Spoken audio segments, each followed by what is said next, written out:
महराज अहमद जी के पास जाना चाहता हूं। महराज अहमद साहब, गर्मी के बदले चर्बी कह देना जरूरी है क्या?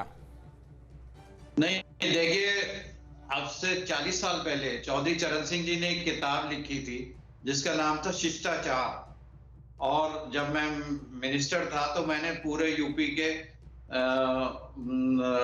विधायकों को भी बैठवाई थी। शिष्टाचार था कि किस तरह बोलना चाहिए, किस तरह बात करनी चाहिए, दो आदमी बैठे हुए हैं, तीसरा आदमी को नहीं बोलना चाहिए। ये सब चीजें पहले नेताओं में थी। अच्छा, यूपी में भी एक से एक बड़े मुख्यमंत्री हुए हैं। देखिए, आप आजादी के बाद से अब तक चौधरी चरण सिंह जी के बाद नरेंद्र तिवारी जी हुए, जिनकी जबान ऐसी थी। अच्छा, आप लखनऊ में रह रहे हैं 5 साल से, आप लखनऊ की जबान ही बोल लो। ये इस तरह की जबान इस्तेमाल करना, तो ये आपको दुख नई हुआ? पीढ़ी को आपको जयंत चौधरी का बयान सुनकर, उनका भाषण सुनकर दुख हुआ? नहीं, मसला ये है कि ना, वो तो जवाब दिए जा रहे हैं एक दूसरे के। अब आप ये देखिए कि मतलब उनका जवाब था इसलिए सही है सर? नई पीढ़ी को आप क्या देके जाएंगे? ये तो 11 तारीख को निमट जाएगा, मार्च को निमट जाएगा। फिर आप क्या वहां डंडे चलाएंगे विधानसभा में? महराज साहब, आप ज़ईफ, आप बुजुर्ग आदमी हैं। मैं तो बड़ी इज्जत के साथ आपसे ये पूछ रहा हूं सर कि क्या आपकी बातें आपके लड़के नहीं सुनते क्या? जयंत जी को अगर आप तो खुद बुजुर्ग हैं, कहते आप कि ये क्या बोला तुमने वहां से, उनकी तरफ से कहने दो, तुम क्यों कह रहे हो ऐसा?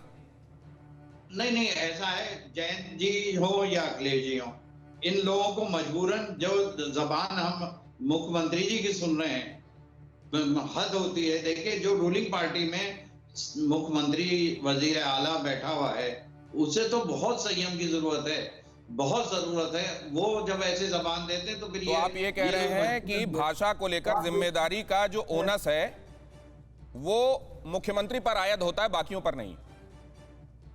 नहीं, होता तो सब पर है।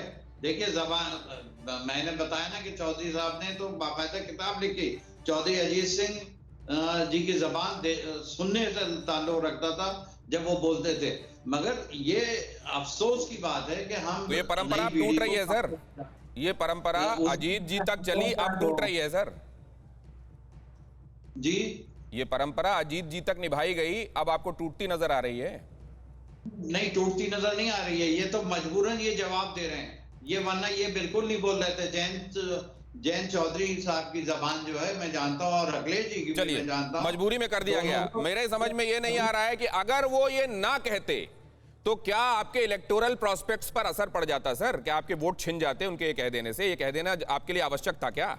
मैं ये आऊंगा सवाल आपके पास लेकर, अहमद खान साहब के पास जाना चाहता हूं। अहमद खान साहब, बीएसपी को इस मामले में यह जरूर माना जाता रहा है कि बीएसपी की तरफ से इस तरह की शब्दावली का इस्तेमाल कम हुआ है। अगर हुआ भी है तो अक्सर रिएक्शनरी हुआ है, कम से कम प्रोएक्टिव होकर इसका इस्तेमाल नहीं किया गया। इसकी कोई वजह है, ये बाय डिफॉल्ट है, या इसकी भी कोई गारंटी नहीं है?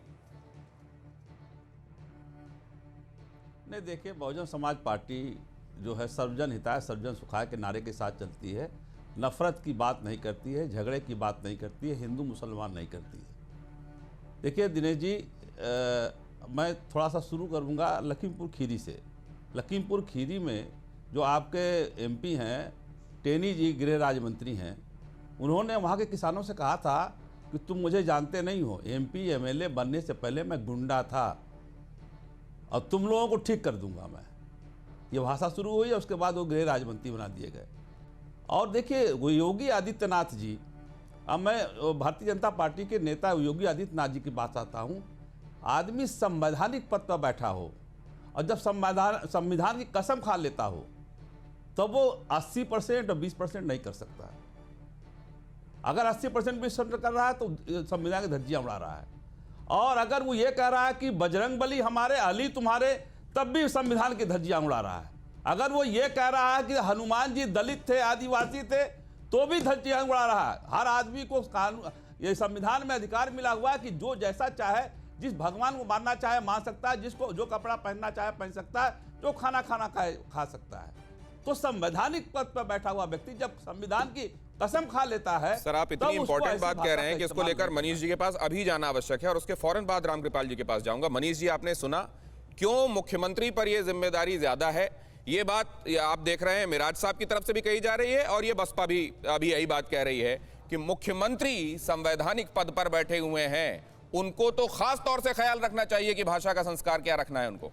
चलिए दिनेश जी, एक बात पहले तो मैं कहूंगा कि अपराधियों के खिलाफ धर्मशास्त्र का उपयोग होना चाहिए, धार्मिक शब्दों का प्रयोग होना चाहिए, ऐसा सभी लोग चाहते हैं, सभी की मंशा ये है। लेकिन अपराधियों के ऊपर कार्रवाई होने पे ये सब लोग उसको क्यों ढाल दे रहे हैं, मैं नहीं समझ पा रहा हूँ। दूसरी बात, जो आपने सवाल पूछा उसका मैं जवाब देता हूँ। सुश्री मायावती जी ने विधानसभा के अंदर महात्मा गांधी जी को क्या कहा, उस शब्द का मैं प्रयोग भी नहीं कर सकता यहाँ बैठ के। नसीमुद्दीन सिद्दीकी जब इनके नेता थे तो हजरतगंज चौराहे पर खड़े होकर बहन और बेटियों के लिए किन शब्दों का प्रयोग किया। क्यों मनीष जी, दो बातें बड़ी विनम्रता से आपसे जानना चाहता हूं। बिल्कुल आप सही कह रहे हैं, मुझको वो भी याद है कि किस तरीके से मायावती जी ने प्रधानमंत्री तक को लेकर पिछले चुनावों में, आम चुनावों के दौरान टिप्पणी की थी, वो मैं जानता हूं। लेकिन सर एक बात, नहीं एक बात मुझे ये बता दीजिए आप कि क्या, ठीक है आप कंप्लीट कीजिएगा सर, क्या मुख्यमंत्री को विशेष तौर पर इस बात का ख्याल नहीं रखना चाहिए कि वो संवैधानिक पद की शपथ ले चुके हैं? क्या उनके ऊपर विशेष रूप से कुछ जिम्मेदारियां आयद नहीं होती सर? दिनेश जी, मैं उस बात को कंप्लीट कर दूं, मैं आपको जवाब देता हूं। नसीमुद्दीन सिद्दीकी समेत कम से कम 50 बहुजन समाज पार्टी के नेता हजरतगंज चौराहे लखनऊ में खड़े होकर बेटी के लिए किन शब्दों का प्रयोग किए हैं, इसको बताने की आवश्यकता नहीं। दूसरी बात, मुख्यमंत्री जी ने किसके लिए कहा? उनके लिए कहा जो बहन बेटियों की इज्जत को लूटा करते थे, जो लोगों के मकान, दुकान, प्लाटों पर कब्जा करते थे, लोग पलायन के लिए मजबूर हुआ करते थे। कांधला और कैराना एक ऐसा क्षेत्र था दिनेश जी जहां पेट्रोल पंप नहीं खुल पाए थे आजादी के, लेकिन बंद हो गए थे। नहीं, एक सेकंड, हम लोग जिस सिस्टम में रहते हैं वहां ये कहा जाता है कि जब तक किसी पर अपराध साबित ना हो जाए उसको अपराधी मत बोलो, उस पर उसका गुनाह साबित होने दो, ठोक दो और मार दो, या इसको ये कानून को एक तरीके से अपने हाथ में ले लेने वाली बात है।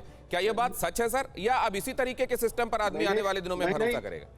अगर आप हमको कितना समय दे रहे हैं मुझे पता चल जाए तो नहीं, अगले 30 सेकंड में सर, क्योंकि रामकृपाल जी के पास एक बार भी नहीं जा पाया क्योंकि मुझे कांग्रेस की भी बात का जवाब देना है, मुझे समय दीजिएगा। मैं इतने पे कह रहा हूं कि चलिए आज हम लोग ये तय कर दे पैनल पर बैठ के कि हाफिज सईद से लेके सबको श्रीमान और इस तरह के शब्दों से, और उनको माला फूल चढ़ा के उनको बुलाया जाएगा थाने पे और उनको उसी प्रकार का व्यवहार किया जाएगा। चलिए तय कर दीजिए भाई। विपक्ष संपूर्ण अगर इन अपराधी आतंकवादियों को ही श्री और जी लगवाने के लिए अड़ा हुआ है तो आप दिनेश जी तय करा दीजिए, वरना गर्मी उतारने वाली बात जायज है, आप ये कह रहे हैं मनीष? उत्तर प्रदेश में अपराधियों के खिलाफ कार्रवाई होगी अगर उनके अंदर ये गर्मी है कि चुनाव के बाद हम देख अपराधियों से मकसद था और जो लोग बचा रहे हैं वो अपराधियों के साथ खड़े।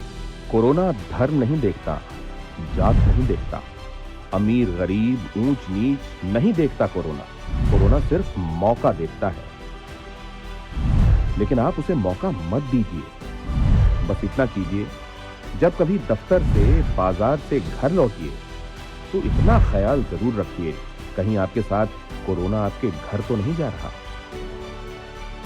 भूलिए मत, कोरोना अभी जिंदा है।